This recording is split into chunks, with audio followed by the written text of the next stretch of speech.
नमस्कार दोस्तों, मैं प्राची ज्ञान टिप्स में आपका स्वागत करती हूं।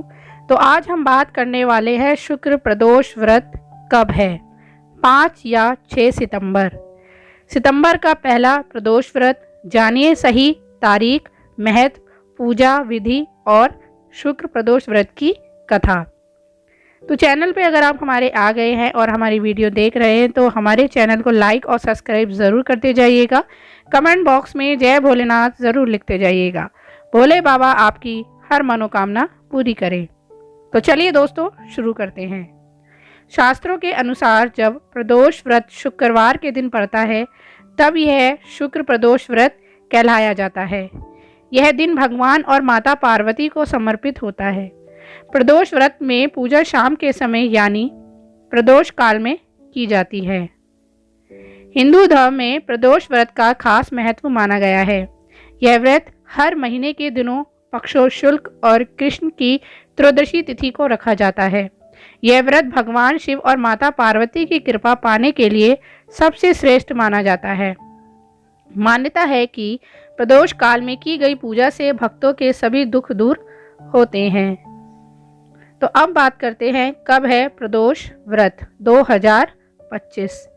त्रयोदशी तिथि की शुरुआत 5 सितंबर सुबह 4:09 पर होगी और इसका समापन 6 सितंबर मध्य रात्रि 3:14 पर होगा। प्रदोष व्रत के दिन भगवान शिव और मां पार्वती की पूजा शाम के समय यानी प्रदोष काल में होती है। ऐसे में 5 सितंबर को प्रदोष व्रत रखा जाएगा। क्योंकि इस बार प्रदोष व्रत शुक्रवार को पड़ रहा है इसलिए ये शुक्र प्रदोष व्रत कहलाएगा। साथ ही दिन समर्थ सिद्धि योग भी बन रहा है जिससे व्रत का महत्व और भी बढ़ जाता है। तो दोस्तों अब बात करते हैं शुक्र प्रदोष व्रत का महत्व। पौराणिक मान्यताओं के अनुसार शुक्र प्रदोष व्रत करने से दाम्पत्य जीवन में खुशहाली आती है। साथ ही जीवन में सुख समृद्धि का वास होता है। शास्त्रों के अनुसार इस दिन रुद्र अभिषेक कराने से विशेष पुण्य और भगवान शिव की कृपा प्राप्त होती है। तो दोस्तों अब बात करते हैं शुक्र प्रदोष व्रत पूजा विधि। इस दिन प्रातःकाल स्नान कर सूर्यदेव को अर्घ्य दे।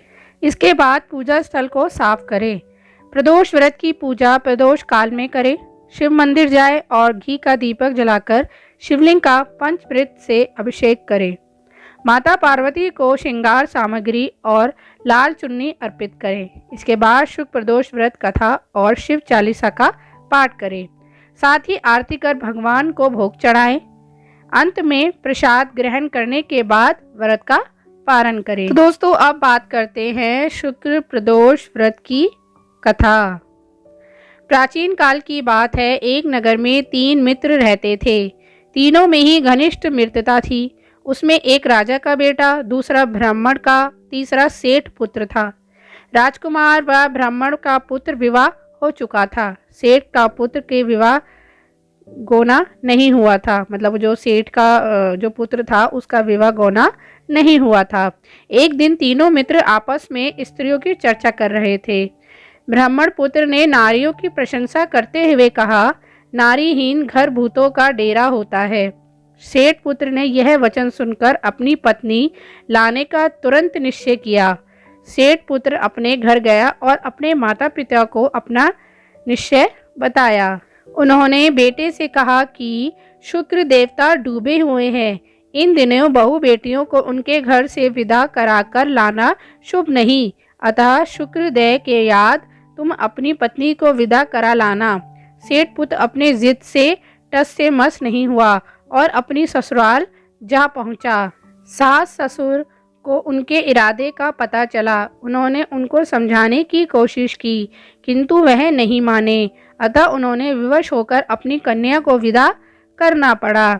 ससुराल से विदा होकर पति पत्नी नगर से बाहर निकले ही थे कि उनकी बैलगाड़ी का पहिया टूट गया और एक बैल का टांग टूट गई। पत्नी को भी काफी चोट आई।